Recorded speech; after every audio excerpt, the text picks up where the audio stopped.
Hi, Bruno. How are you? I'm very well, Kelly. How are you doing? I'm good, thanks. Thanks for being here. It's very And good to be here. thanks. So, what do you want people to know about you? Okay, we just gonna jump right Yeah, in. we're jumping right Okay. in. What people should know about me. It's always a funny question, right? Because we know we have like an answer in our head, but when reality comes, it's different. But what I would say is I work on the tech industry for the last 15 plus years.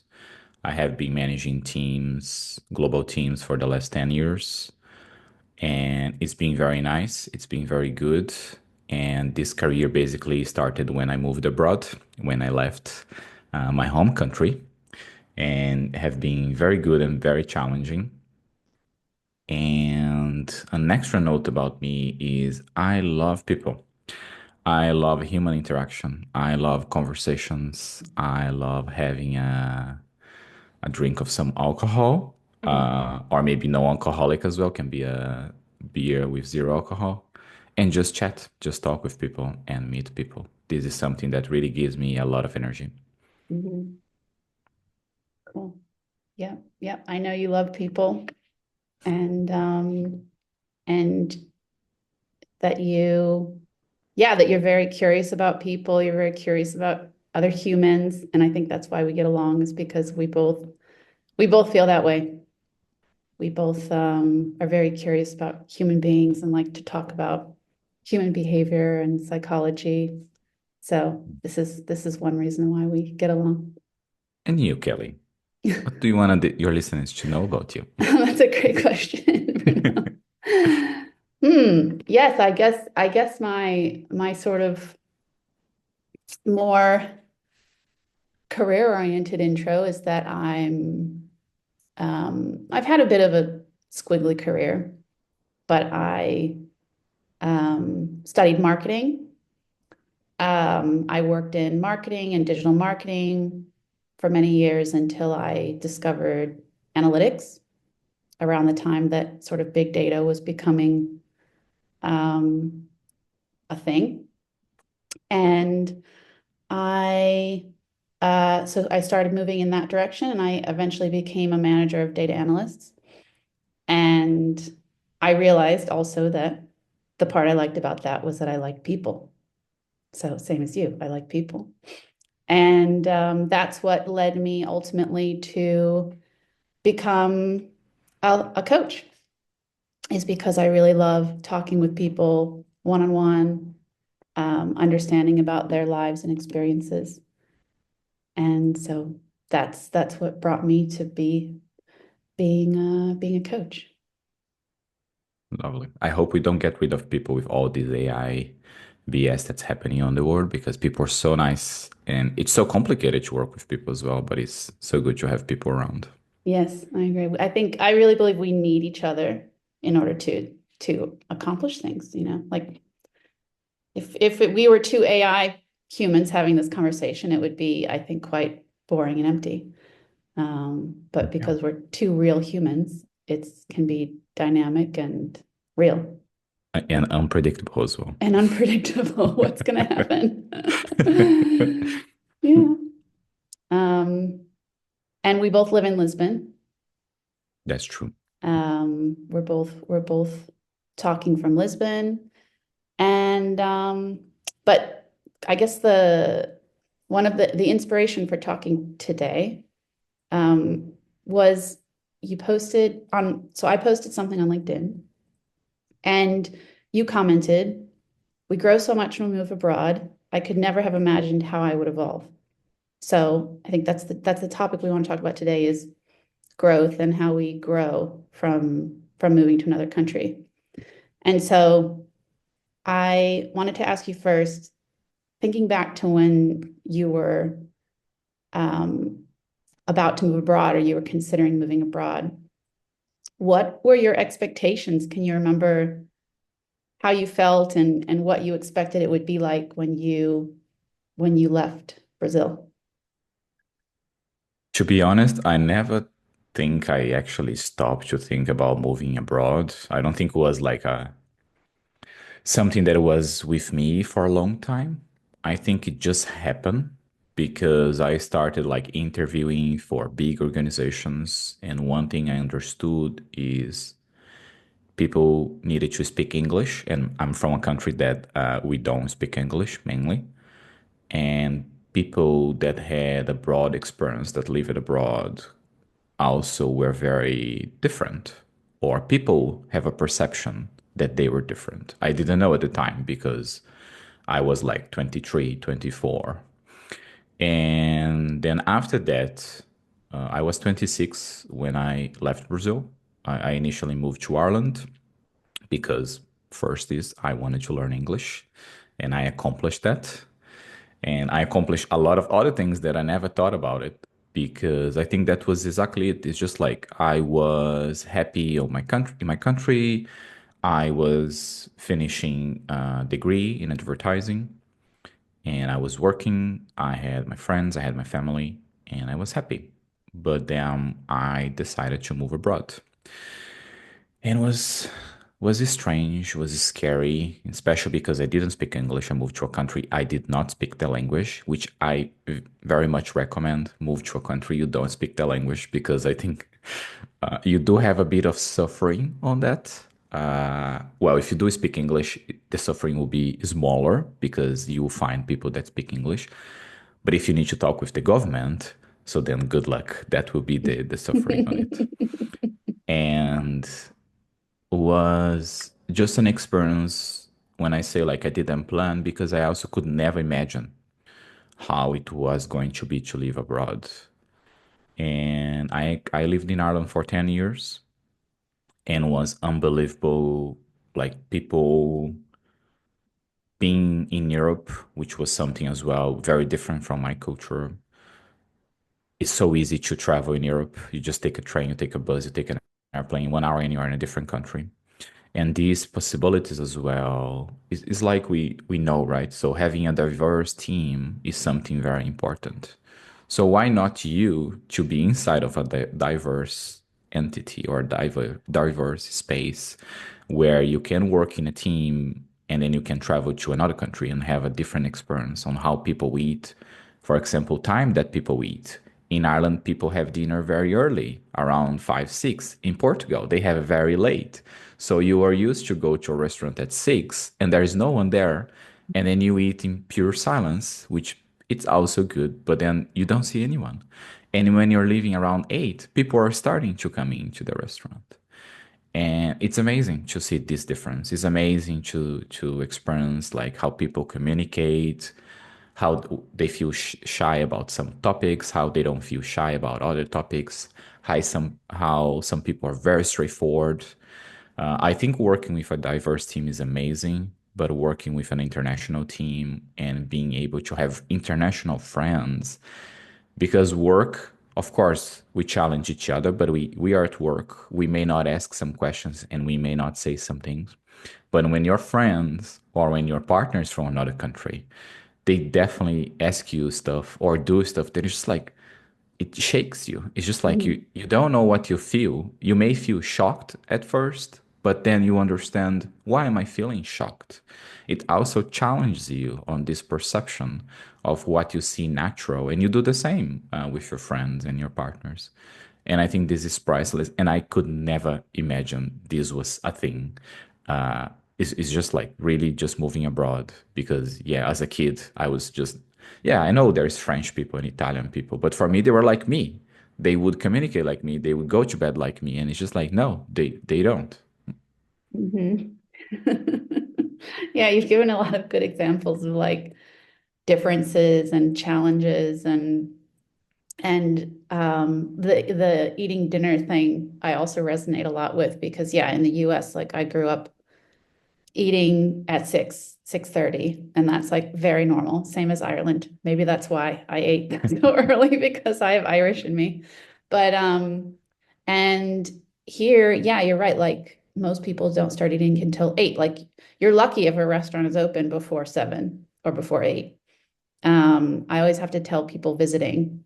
I have this like Google Doc with all my tips for people and like restaurants to go to and things like this. And I have to say, most restaurants do not open until 7. Like, do not try to go to a restaurant before 7. You will not find one open.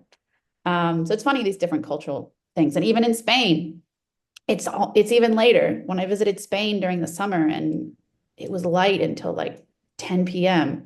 and people were showing up to a restaurant at like 11 p.m. for dinner. And that completely blew my mind, just like the sort of how different people perceive time differently or just yeah. And how holidays work, right? Because like summer in Portugal and Spain, some restaurants they just close the restaurant for a month. You walk on the streets and you can see the signs just like from next week we're gonna be off for a month. And that's it. You will Yeah. find and then at some point it's so quiet that's hard for you to find restaurants for you to have lunch. And you need to like, okay, you know McDonald's will be open, but it's just something I remember I lived in Italy for a while and I remember I was on this small city, and then I was talking with a friend, and I said, "Oh, I'm gonna go for lunch outside on the city." And then he said, "It's just like, well, but everything's gonna be closed." And it's just like, "It's fine. I'm gonna find a place." And it's just like, no, he was right. Everything in the city was closed from like midday to 3. And I arrived there and I did nothing because I there was everything closed. It was quiet. The whole city was quiet. And then around like 3, half 3, it was back to normal. Like nothing had happened. Yeah. And it's just like, what's going on here? I never saw this anywhere, not even in a movie. Because movie try to show you that, but it's not the same as you always think, no, one place will be open. No, everything was closed. And Yeah. that's normal. And that's Yeah. amazing. Yeah, it is. It is. And at first you might think that's an annoying thing, right? It's like, I just want to go to a restaurant. Why is everything closed? But then you think about all the people who are running that restaurant and working in that restaurant, and you think, oh, maybe this is actually a good thing for them. Like if I was working there, I would want some time off. Like I have a similar story that my first New Year's Eve here, my boyfriend at the time and I said, okay, like we're going to go to this neighborhood next to our neighborhood. There's a lot of restaurants there. There's a lot of very good restaurants. It's known for its good restaurants. And so we just thought, okay, we'll hop on the subway on New Year's Eve. We'll find a place for dinner. And we went over to this neighborhood and it was just dead. There was no one around and all the restaurants were closed. And we just walked up and down the main street and there was only one restaurant open and it was a sushi restaurant. So we ended up having, at least there was one thing open, right? But that was sort of a learning to realize that, okay, yeah, the culture is different here and people get time off on holidays and they should, and they are spending this holiday with their family most of the time. Instead of going out to a restaurant, they're cooking at home, they're celebrating at home, and that says a lot about the values of the culture. Yeah. Yeah. So I'm curious, has do you think you've adopted any values or like different cultural values or different behaviors or habits living in Europe compared to when you lived in Brazil? Definitely. I definitely did. And you asking this question make me think if I because I do have a perception my perception of these different changes when I'm in a different country, it's more like I can feel it more than before. And I don't know, it's just because I'm interested in people, or it's because I have been living here for long enough in different countries and then I just created this new perception, or it's more like it's fine-tuned this perception. Because for one example, which is very easy to think, is Brazilians are normally late. That was my cultural thing. But I didn't have that in Brazil. In Brazil, I wanted to be on time. So moving to Europe, especially Ireland, people are on time. So that was normal for me, for people to be on time. But then one thing that I can definitely see is Brazilians, when they will ask you a question, we will normally go around and then ask you the question. It's kind of an explanation or setting the ground, or even ask sorry sometimes before asking you the question. Where in Ireland, they would just be straightforward and ask you the question. And they don't explain, they just ask you the question because they have a question. They ask you the question. They don't need to explain. And then at the beginning, it's strange because it may even say like Europeans may be rude because they're too straightforward. And it's just the perception we have because we're so used to have this massage on us that you go around and you tell a story and you explain what you mean. But if you just ask the question and the person say what do you mean, then you can explain what you mean. Then you can expand on more what you're looking for that question. But for me, it's so different that I remember when I was visiting friends after a while, living in Ireland, they said like they felt I was rude. They felt like, oh, the way you treat that person was rude, and it's just like, but what I said. And then what happened is then we had this reflection, which because they were my friends, they like me, so they had a perception I was being rude with them, but they didn't say because they like me and it was fine. But with people around, I remember was in a supermarket. We were in a supermarket, and then I asked a question for someone because I was looking for something I couldn't find, and then my friend after said, "You were rude with that person," and it's just like, was I? And I wasn't. I was just straightforward. I want a thing, and I even said like, "Thank you." In my mind, just like I said, "Thank you." How am I being rude? And then I start having this perception and I start analyzing it, which is exactly something that was amazing to see. Other thing, for example, in Ireland, people normally go like, I don't know, it's Friday, so you finish work and you go out. So you start drinking around 5.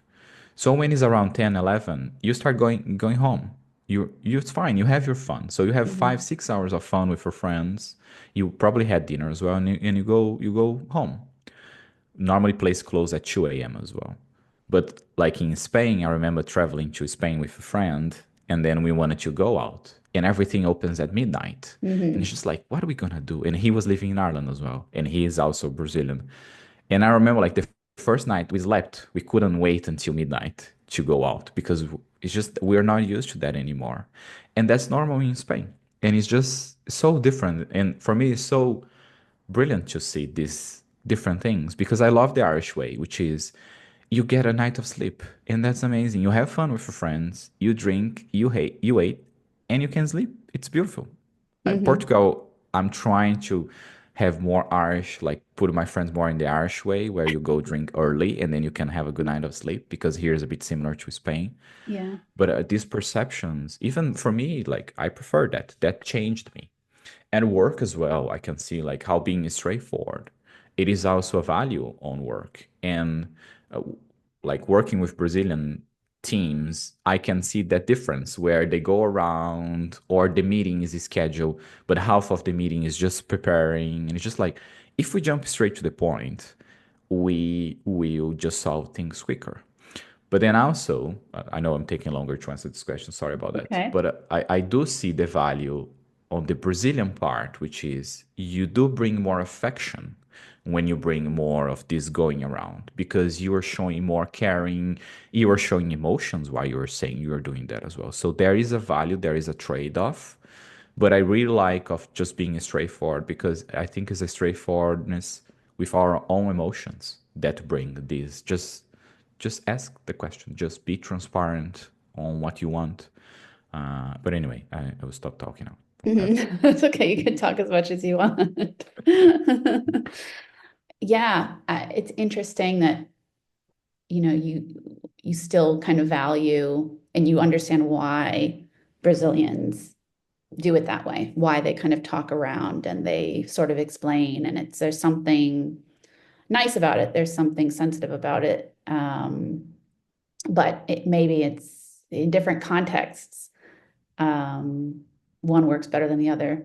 Like being direct can be really good within a business context because things get done faster sometimes.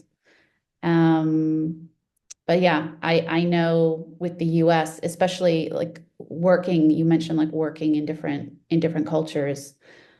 Um, what else have you noticed from working? Because I know even now, you work with people from different cultures. You've worked with Americans, I think, Portuguese.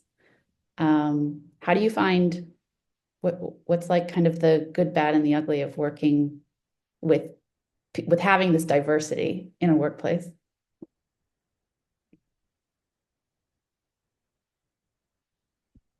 Oh, you're muted, I think. Yeah. The first time I ever worked in an international environment, like in a real international company with like I was managing people in different countries and was also working with the US, was around 2017. It was the first time. And then since then, I think until today is still the same. I have been always working on this environment. And I can see like when I moved to this international company, I remember they were from Denmark, but their headquarters were in San Francisco because that's what you do, right? Because of the tech money. And I remember like people around me were saying like, oh, maybe they have an American culture company because their headquarters there. But actually it was the opposite. They were very European because the CEO was one of the co-founders and they were very European into the business, into Europe. And the teams I was working in Europe, I was based in Ireland in an office there. And the American people that I was working with, there was a lot of Europeans that moved from Europe to the headquarters in San Francisco, but also there was some energy of the American way, right? The American way in a very simplified would be you are very focused into the business. You're very professional, your business focus. Where the European, it is focused on business, but it's focused on the human interaction a lot. It's Hmm. building the human interaction. It's going for lunch, like talking Hmm. about things, not just work. It is a different. I could even see like Brazil, we love the US, so we like to copy the US. And I could feel that in my culture as well. It was similar. It was like work is like people wanted to be focused on the career and focus on growing. But we do have a internal fight in Brazil, which is we're very, we have a lot of contact and a lot of like touchy energy. No, I'm not saying the US doesn't, but we have this fight where the European they accept already they're humans and they have to work. So they work and they're very good at working. This is also something I noticed. They're very efficient. They work 9 to 5. They'll be focused on working. But when they're having human interaction, it is very different. So I could see that. And then I moved to another company that was more American and I was working with more Americans. And then I definitely saw that difference where Hmm.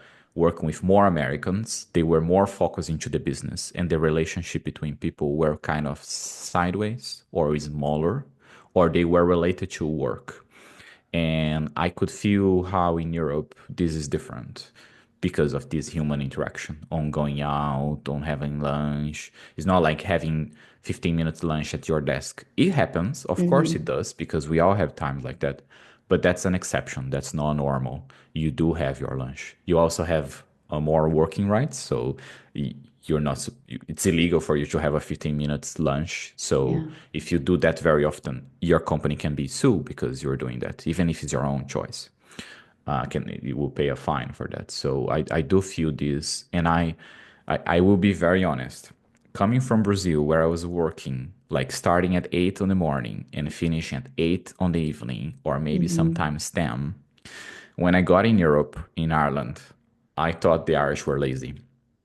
I thought like they were so lazy. They finish at 5. My boss was telling me to go out, like just it's time to finish. You go home. Hmm. And then I remember talking with some friends. They were feeling the same. And then I remember actually learning. It's just like, wait a minute. Why am I thinking they're lazy? And then I start experimenting that. And actually, I felt sad for my past, my Bruno past, and for other people that work so much and Hmm. don't see the value of actually having also personal life because it's so important to have a personal life. It's how we work better. That's how we're more efficient. Because when you're at work from 9 to 5 or 9 to 6, you are very efficient. And then you get home or you leave, and then that's it. That's your other person, which is also growing and eating and having emotions, which will make you work better tomorrow. And I remember I say this with pride today and a bit of shame to thinking that Irish were lazy, and actually they were right. And I'm glad I learned with them. because I was very wrong to work 12 hours a day. It's fine. We're building careers. We're doing this. It's always people's choice. People do whatever they want. But learning, I can be efficient at work and I can also have a life. I'm very thankful that I was very wrong about that. And I really thank you, the Irish people, because it's amazing. The European culture, Yeah. right? Yeah. It's in Europe in general. Yeah, I agree. That's been my experience as well. And, I'm from the US and it's the culture is the same, or at least I wouldn't say it's going to always be the same within every single company. But I lived in New York and the companies were very competitive and getting jobs was very competitive and you wanted to get a really good job. There's really this like drive, like career is sort of your focus, right? Ever since you are in high school, people are, ever since you're a little kid, right? People say, what do you want to be when you grow up? It's like very focused on what's your career going to be. There's a lot of pressure to get into a good university because so you can get a good job.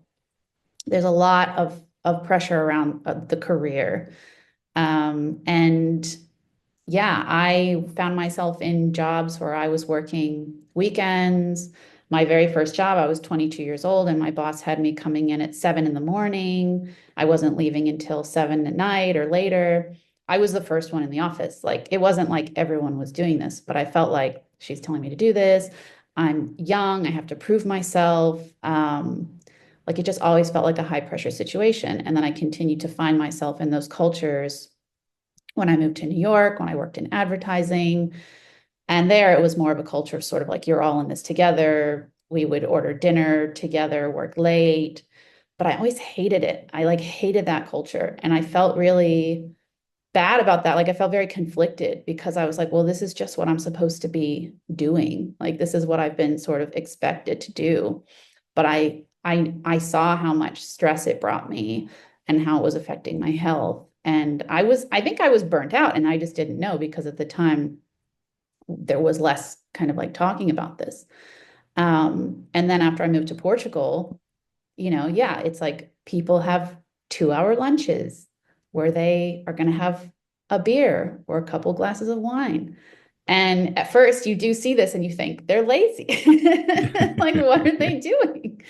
But it's exactly what you were saying before. It's that there's this important part of the work culture, which is actually the human side. And I wonder if I would have liked being a manager as much if I had been a manager in the US versus being a manager here. Because here, I do remember when I started my job in Lisbon and I was starting to manage people for the first time. One of the people in HR said to me, kind of in passing, not like in a directive way, like, "Oh, why don't you like, eat lunch with your direct reports sometimes or like something like this?" And I was just like, why? I mean, not that in the US we had a culture of we would hang out after work. In some workplaces I was in, we did get I got quite close with some coworkers. But I remember definitely not feeling like from the beginning that I was going to like make friends with work. And here in Lisbon, I've made all my friends, not all my friends, but I've made the majority of my friends through work, which have allowed me to meet other people outside of work. But yeah, there's this more human side to things for sure. And that's definitely something I don't think I was expecting moving to Europe, but it's been something that's been really, yeah, really amazing and really fits more with my values. And I now see looking back that the culture, that sort of working all the time, burning yourself out, yeah, it felt wrong to me because it was wrong for me.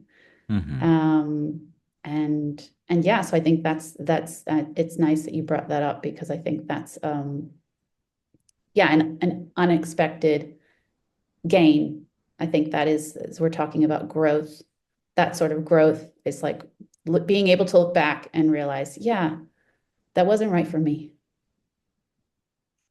Yeah, on this point, I also know some people. I have some friends, and we joke sometimes that Like America, it's very focused on results, right? So you're gonna build an app and you make a process more efficient. And it's just like, does it really make more efficient? Like Jira, for example. I am one person that I love Jira, which is a ticket management system, if people don't know, similar to Trello and other softwares. It is so complicated to use, and most of the companies I work, they're very bad. I'm trying not to curse here, so I was going to curse. So it's just because they were very bad on using like this, on managing the workload of understanding what needs to be done, what's going to be done now, and what's going to be done next. And Jira gives you all the data. It's amazing. It's beautiful. You can understand. And you can even understand if you're very bad at planning because it will tell you with the data, which is beautiful.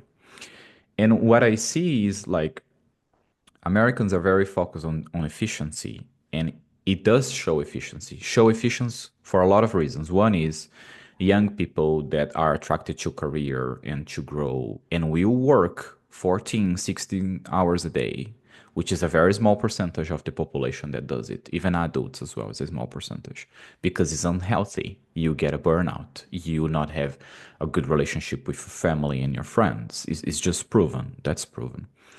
But because the US has this image, and especially like San Francisco and New York, on the end, you attract people like this that want to grow and they will go and they will work a lot. So that's an attraction, that's an appealing. And Europe, it kind of doesn't have the same because Europe, we know it's more human. Like Europe, it's very, very old, has its own problems. But things work. There will be a tomorrow. You don't need an app that solves you something today. You can do it tomorrow. You can do it next week. How are we so dependent that we needed to do something right now and we cannot wait one day or something? Of course, sometimes it's urgency. You do have something urgent, and yeah, Europe maybe is slower, but that's the government globally. I would say the US government will be Mhm. slow as well as the Brazilian government, as the European government. But I do feel something different as well here, which is different countries have different personalities and different efficiency as well. So, for example, I see, I'm still new in Portugal, but I see Ireland is more efficient in some things than Portugal, and Portugal is more efficient in other things than Ireland. So you do have this within a 2 hours fly of of another country, 2.5 hours. And this is also good. And I'm not saying Europe doesn't attract people that are efficient and want to work, but when you are this person, you come to Europe, you kind of see yourself alone because it's very hard to find people that is like you that overwork a lot. There is, of course, and I think there is value as well in working a lot. But are you working a lot because you're not efficient? Because if you're very efficient, you can do work in way less time than if you're overworking. And I start learning this on my life. I try to be very efficient. I try to automate a lot of things. And I learned this in Europe because I want to have Mhm. time with my friends and my family. So I need to do my work. I will do my work well. I will work with my team well. But I see this is a different looking here as well. Because, for example, in Brazil, we work a lot. But on the end, the efficiency and like how people have relations is different. You put it more less working during the working hours because you're gonna be exploited anyway. It's a cultural thing that your company and your manager expect you to work on 12 hours a day. On the end, you produce 7, 8 hours of work, but you will Mhm. be there for 12 hours. Yeah. Where I see in Europe is different. You work 7, 8 hours and you produce 7, 8 hours of work, maybe a bit six because of the 2 hours lunch, but sometimes because you still have deadlines and you still have things to deliver, and you will be delivering them. It's just a different things, and on the end, the Americans, let's say Brazilian and the US, have this inflation amount of hours that you're just locked in a place, but you're not being very efficient. And it's a question as well. Are we really that efficient at work? For example, meetings. Do we create an agenda before going to meeting? Do we share that agenda with everyone? Do we take the few minutes to read that agenda before jumping a call? Do we make notes after and we assign people to it? Most of team they don't. Mhm. That's not efficient. Mhm. That you lose a lot of time. You waste a lot of time, and you waste a lot of things that you need to do. So I think this perception here, where you work a lot, the European just take you, the culture just take you, and you start reflecting, just like, wait, why am I working so much? Putting so many hours if I can be efficient in less hours, and I can ask for help because I don't know what I'm gonna say. Everything else I had 100% certainty, of course not. But this one is just like I feel Europeans are way more connected on helping and being able to ask for help, to show that you are human and you are weak and you are afraid sometimes, Mm-hmm. than Brazilians and Americans. I think we do this less. Maybe we don't trust. Maybe we need to show that we are Mm, more clever than we actually are. We need to pretend more. I think in Europe is less pretending. Of course, it exists, but it's different. And I think learning this as well, living here, is something that I have now. I can see different point of views, and now mm, I can choose. I can consciously mm-hmm. choose to be more this or more that, and this is beautiful. Mm-hmm. Yeah. I was just thinking about that as well. And I think that's actually something because I remember being in the US and working and really being afraid to ask for help. Like exactly what you're saying. Like I felt like I was expected to know everything already. And I didn't want to ask for help. And to ask for help, I don't know, it made me feel like I was admitting that I was failing or wrong or something. I think there's this culture in the US of like, pretending you know what you're doing, even if you don't.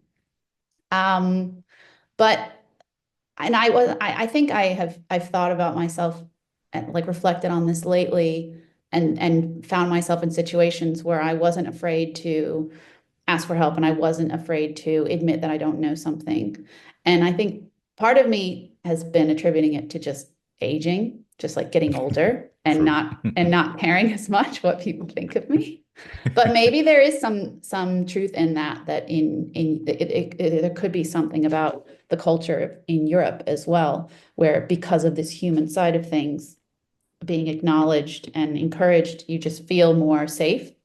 Like I think Mhm. like having the psychological safety is a really big deal. And I think that's definitely helped me to be able to grow and not because I think like we really need each other also to grow and we need to ask each other for help. Um, and yeah, so I think that's helped me to be able to grow as a person a lot as well. Yeah. And I don't know what perception you have, but I do have one perception that it is most of the people that were brilliant that I worked with, that were very easy to learn and they're very clever, were people that changed career. Like I do have a few examples of people I work with, and they were so quick to learn. They were so independent. They were so like jumping into things, solving things, and their mind would just go everywhere. And I started analyzing them in a friendly way to understand like why they are like this, what happened. And I can definitely see like people that change careers, that work it on one thing and then change to another and then change to another. This makes you understand things differently as well. I see like when we are focused on, like you finish college and then you start one career and you work in one career, you have a lot of skills and you're gonna learn so much about that career. But I do feel part of us is limited to that. And when things go outside of our thinking of what we're used to, our mind is maybe is slower or even don't do this jumping around. And working with people that change a career, I can see their minds are always going in different places. It's the same if you do a lot of different sports. You don't need to be changing career, but if you do a lot of different sport or activities, your mind kind of understand of this going everywhere for information. And I add that moving countries add this layer as well. Because, for example, when I grew up in Brazil, I knew how to open a bank account, how to get a security number, how to get my ID, my passport. When you move abroad, it's basically you know you need a bank account, but how you're gonna open a bank account, you have no idea. Where Mm-hmm. you gonna go, what you need to open a bank account, you have no idea. Some banks you just need your passport. Other banks you need everything. almost even your DNA, they ask for you to open a bank account. Then when you're gonna get your security number, where do you need to go? Then you go in Hmm. that place. Where in this place? And it adds this complexity because it's the same. If you live in a country, you do have one path and you know you have information. You can ask any person and they will give you the information. When you move abroad, it's just like you don't know anything anymore. It's like moving to a different career completely. You Hmm. know the basics, but you don't know how to get the other things. And I think this complexity and your brain solving that, it is amazing and is a skill that you learn. For example, when I moved to Ireland, was the first country I moved abroad, I got very lost. And my feeling of moving as well was very scary. Of course, I was younger as well, so I weathered this, like you said. But I felt after when I moved again, for me, it was just like moving to another state was Hmm. basically take my things and deliver, and I was in another country, and it was the same as moving within another state because I knew I would find out how to open a bank account, how to get a social security number.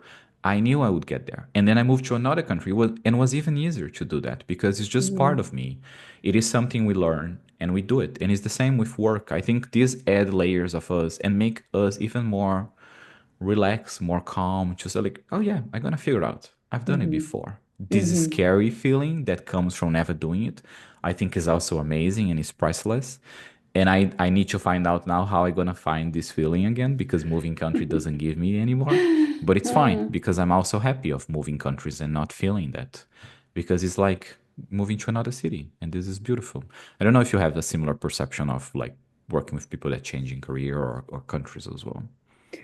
Yeah, I think yeah, having this changing countries, like yeah, you're talking about the fear that you have and how you actually want that now. That's so funny because that's where I think a lot of growth comes from is from overcoming fear and overcoming obstacles and then coming out on the other side and trusting yourself more, knowing like, oh, if I got through this, I can get through anything.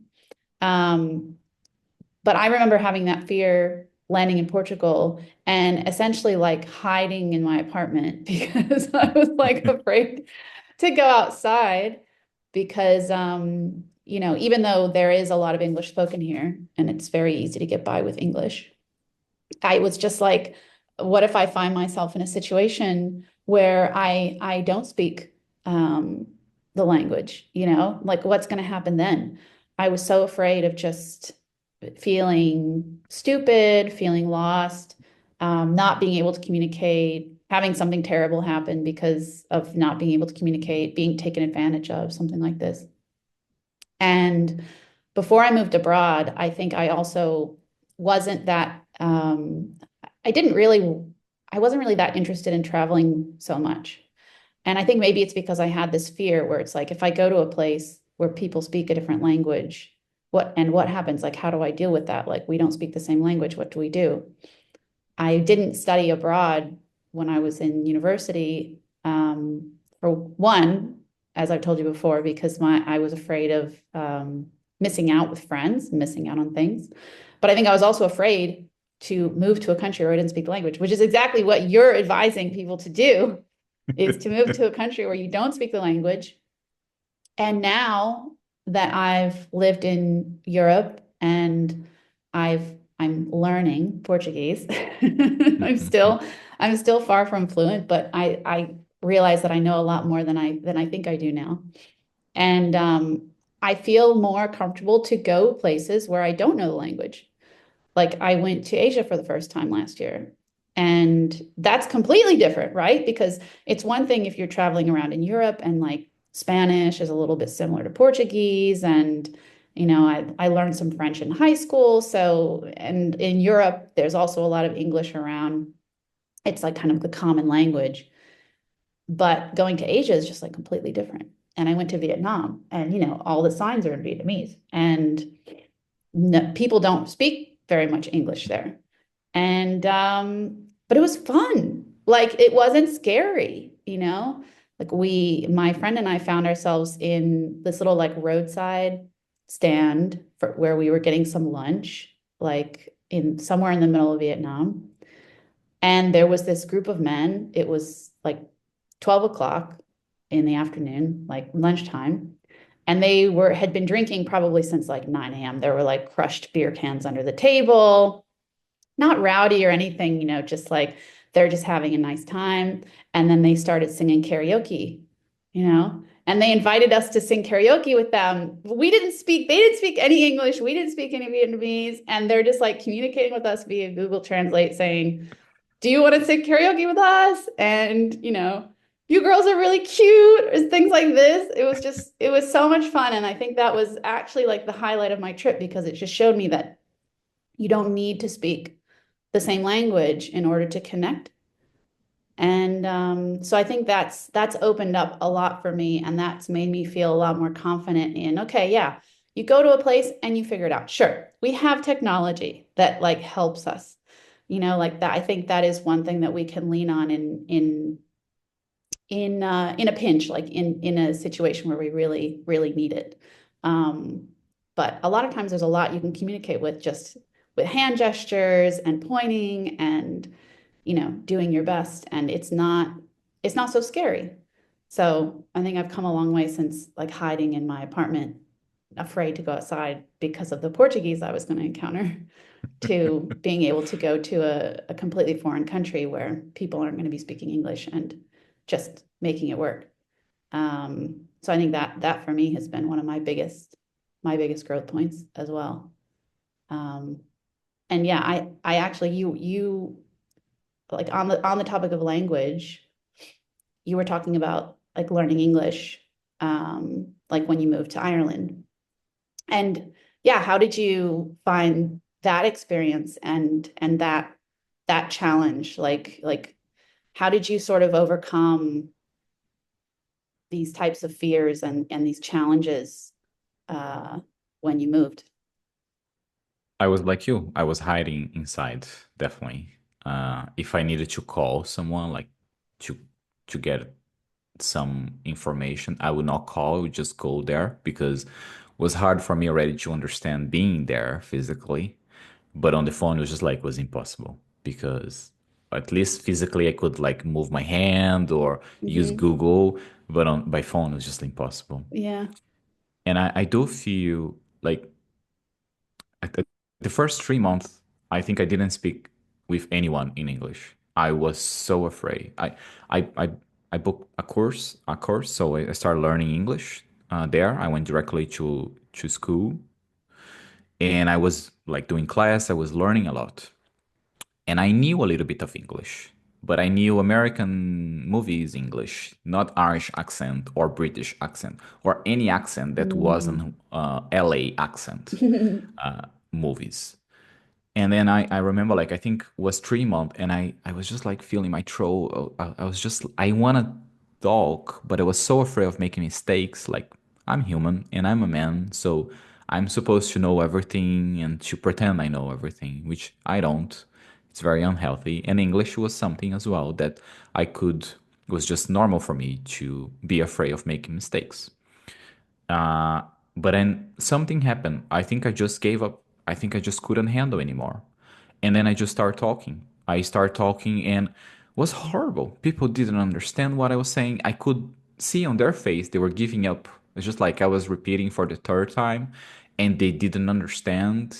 And maybe I even got better at reading facial expression because I could see their face like Sure. giving up. It's just like they were like, sure, sure, I got it. So let's do it. It's just like they had no idea what I said.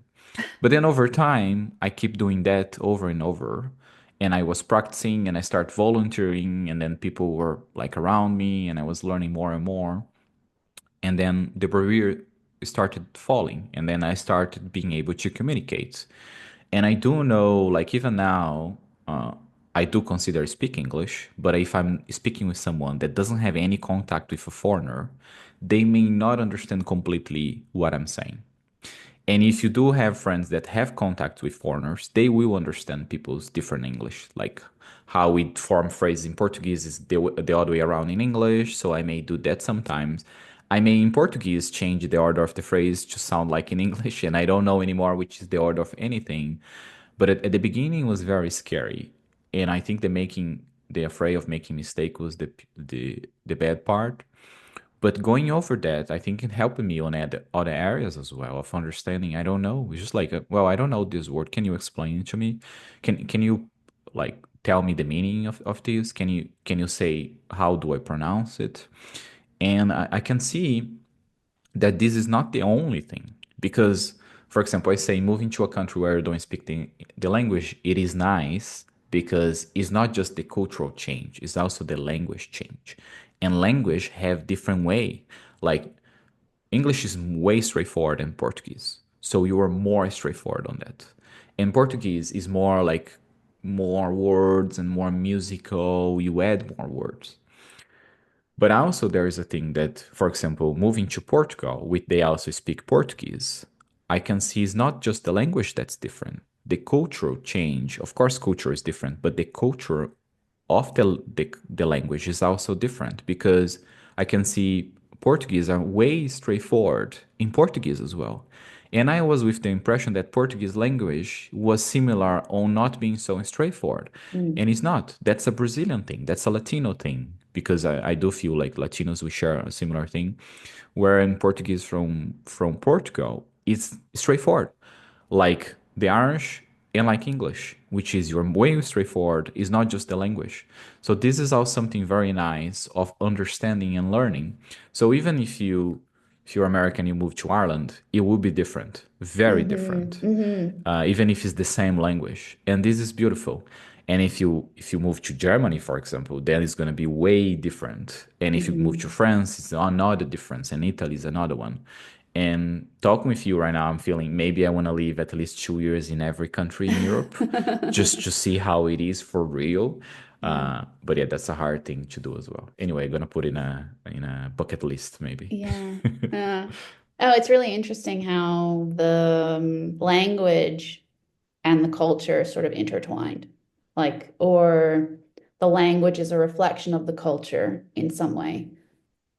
Because, like you were saying, with Brazilian Portuguese, it's more melodic, you're adding more words, you're sort of, again, talking around things. When you're asking a question, you say more. And Portuguese is maybe just a bit more direct, a little bit more to the point, a little bit less talking around things. And yeah, even within English, um, it, I think that shows it's really a reflection of the culture. You've talked a lot about the different phrases, like different sort of, I don't know, idioms and things that the Irish say, like, what's the crack? What's the Yes. crack? I missed that. And so, yeah, and I know that in Australia, for example, there's just like different names for things. It's like the duvet on your bed is called the doona. And there's, even I think people like to talk about this a lot in England, a truck is a lorry. And so there's all these nuances you have to learn. So yeah, even if I was to move to Ireland or England or Australia or another English speaking country with a different culture, I would have to be learning all of these things, and getting used to the accent as well. I know that I've heard stories of Brazilians who moved to Portugal, and at first they can't understand the Portuguese, um, because of the accent, and or because of this, maybe it's not just the accent, it's the directness that you're talking about, it's the different ways of phrasing things. It's like there's different there's different grammar, in some cases. And so I think for me it would be the same if I were to move to Ireland. I would have to get used to this way of speaking. And I think that I would even maybe pick it up more. I think that's also the Yeah. beautiful thing, is that when you live in a place, you start sort of speaking in that way. And I think even my English has been affected by being around other Portuguese people speaking English, because they have like a specific sort of way of speaking English. Even I think, I remember being at work, and in Portuguese you say to ask a question, isn't it like fazer de pergunta or something? It's like to make a question, or Mm-hmm. is that Something right? like that. Something Yeah, like yeah. that. And so I think even in English, I said something like, "Can I make a question?" Which is never something that I would say in English. Like you would say, "Can I ask a question?" But because the Portuguese say like, "Can I make a question?" that got into my head. Mm-hmm. Portuguese also like to say a lot. They'll put at the beginning of a sentence like imagina, like imagine, before they like say something. I don't think Yeah. I've picked that up, but I think that's very like I like that part of the culture, like thinking about those things and how people speak differently and communicate differently and yeah, how it's ultimately a reflection of the culture. Yeah, it's lovely. I think it's amazing. And for me, living here, I need to say, I feel a bit of joy of seeing non-speaking people that don't speak Portuguese learning Portuguese, because what I had to suffer, I see other people suffering. And I feel sad for them, but it's part of learning a new language. And part of me, it's very happy when I see speakers learning Portuguese. I think it's very cute, Yeah. but also I do know it's painful. I've been there, and I probably will again when I learn a new language. But yeah, it's a bit of joy that I have an internal joy of that. Yeah. Is that like something like Schadenfreude, like the German word for like taking pleasure in other people's pain? No, Maybe. not yeah, no. I think you just identify with the struggle. And it's like you Hmm. said, you kind of now almost seek this feeling of fear and overcoming the fear. So I think maybe there's part of it that you see others doing the same thing you did, and there's a bit of joy and in recognizing yourself and seeing how far you've come and how you've overcome that obstacle, and you can kind of be like, oh, I was like that, and now they're on their journey as well. So something nice about that. Yeah, I feel proud as well of seeing people learning a new language, especially when you're in a different country, learning that language there, because it add extra complex, extra fear. Like you want to stay at your house, you don't want to leave the house because you don't want to make mistakes. You don't know how to say that. You just get frustrated, and your brain get tired. I remember that my brain get tired of speaking in a different Yeah. language, and then at some point it becomes natural and Hmm. it's just amazing. You can switch between languages. Like if I'm watching a YouTube video, and I finish watching, and it's just like, what language was that? Was English or Portuguese? Because I want to share with a Hmm. friend, and I need to know. And it's just like I don't know anymore because it's just part of you, and it's amazing. It's amazing when happen when you Yeah. really become that language becomes you. I think a lot of people say that they realize that they really speak the language when they start dreaming in that language. Hmm. And I'm Yeah. waiting for that. I'm waiting for that to happen to me, to feel this ease, to start dreaming in Portuguese, because yeah, I right now I do get quite tired from like having to listen and pay attention. And at some point my brain just feels like it's full and it's going to explode. But I think the more and more I practice and expose myself to it, the more that ease will come. That ease will come Hmm. eventually. But it's a tough climb for sure. Definitely. So I guess we're just about out of time. Is there anything else that we haven't talked about that you think would be helpful for people to know about in terms of if, living abroad, growing as a person, anything else you want to say? Yeah, I think one thing that really happened with us is the fear, right? Like I remember when I was thinking about moving abroad, part of me was very excited, but I was so afraid because it's a change, right? It's like changing jobs, changing cities. It is just like I don't know anyone there. How I gonna meet people? Where I gonna go? As an adult, is also different from making friends because at school you make friends, on college you make friends, but I see, like, I consider myself, I was a very introvert person for most of my life, and I'm very extrovert now. Mm, The extrovert was inside of me. I was just so afraid and so shy of so many things. And definitely therapy helped with a very good part of that. But I do see that living abroad, moving countries, the how easy it is to travel here in Europe, and you go to pub crawls around and you stay in hostels and communities that you meet people. It is a way to definitely very strangely meet new people because it is weird at the beginning. You just walk into a group of people and you talk with them. And it's different from networking because you're not just there comparing your CVs. No, you're there asking like what they like, where they're from, which language they speak, how many countries they have lived. It is a different connection. Mhm. And I think now I look and I don't know when it happened, but I'm in a party or I'm somewhere and I'm making friends and this feeling sometimes come of being awkward talking with people, but it's something that people expect here and it's natural to be doing that. And I do see that moving abroad and traveling in hostels and these things helped incredible of learning how to make friends. And like even moving now in Portugal, I made so many friends and I met so many people and I will meet so many other people and maybe they're not that friend yet, but I will keep in touch. I will make more connections and I think this is definitely a skill I did not have when I was in Brazil. I did not know how to make these connections or talk with strangers on this way. Maybe because my mom taught me not don't talk with strangers. But I learned how to do that, and I do consider moving different countries helped a lot with that. And it was I was so scary, so afraid of all of it, and I still am, but Mhm. it's different now. Yeah, and it's brilliant. Yeah, I feel the Mm. same way. I think it can still be scary to like walk up to a group of people you don't know and just start talking with them. But I think there is this understanding in the international community that you're kind of all going through the same thing. Like you have things in common. Yes. And so you find this community.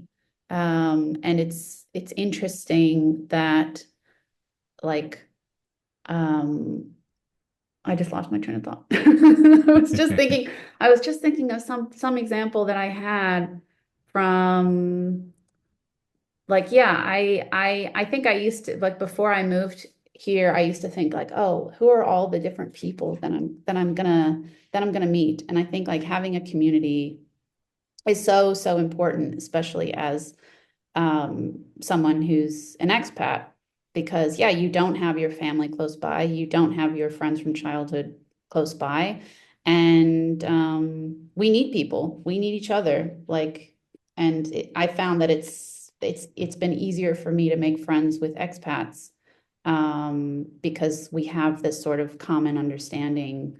And actually, in Lisbon, I remember what I was going to say. In Lisbon, I found that there was a big difference between meeting people in Lisbon versus meeting people in New York, for example, is that in New York, you introduce yourself and people, like the first question that comes out of their mouth, other than maybe like, what neighborhood do you live in, is what do you do? Yeah. And in Europe or in Lisbon, I can't, like, I don't know, I haven't lived in other European countries, so I don't know, but in Lisbon, sometimes that never comes up. So I think I have some friends and I still don't know what they do because you just don't talk about it. Like work, kind of going back to what we were saying before, work is not like so central to your identity. Um, it's not how you would introduce yourself normally to others. It might come up, especially if you're quite passionate about what you do or you're changing careers or something. It makes sense that it would come up in conversation, but otherwise, it's not central. It's not what makes you who you are. Yeah, it's amazing. And it's scary as well. Because asking this question like, who are we? We normally describe work. It's Mhm. normally work and it's accomplishment, which is they're nice. They're very there's a lot of value there. We put a lot of energy, but who are we really with everything? With years, with family, with histories, what we want. It is a question that we need maybe a lifetime to answer that. And I do know today, I'm glad I didn't need a lifetime, and it will probably change over time, which is Mm, also fine because life is too long to be just one thing. yeah, Uh, but it's amazing. Yeah, life is good. It life is good. Thank you for this conversation today. It's been lovely to talk to you. was very good to be here. It was a pleasure. Great. Thank you, Bruno.